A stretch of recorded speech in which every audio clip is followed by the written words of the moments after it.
صحیح مسلم میں روایت ہے، نبی کریم صلی اللہ علیہ وسلم نے فرمایا،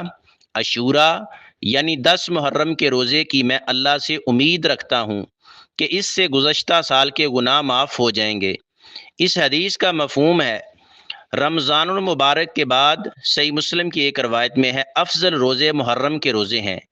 اور ایک حدیث میں ہے اللہ کے رسول علیہ الصلوۃ والسلام نے فرمایا،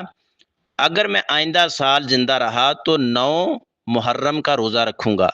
لیکن اگلے سال آنے سے پہلے ہی اللہ کے رسول صلی اللہ علیہ وسلم وفات پا گئے۔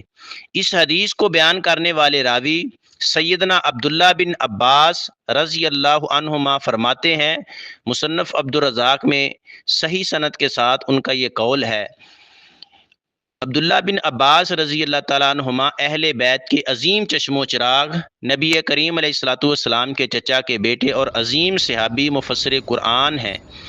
فرماتے ہیں یہودیوں کی مخالفت کرو اور 9 اور 10 محرم کا روزہ رکھو۔ اس صحابی کی اس وضاحت محدثین کی فہم کے روح سے 9 اور 10 محرم کا روزہ رکھنا چاہیے تاکہ حدیث پر بھی عمل ہو جائے اور یہودیوں کے ساتھ مشابہت سے بھی بچا جا سکے۔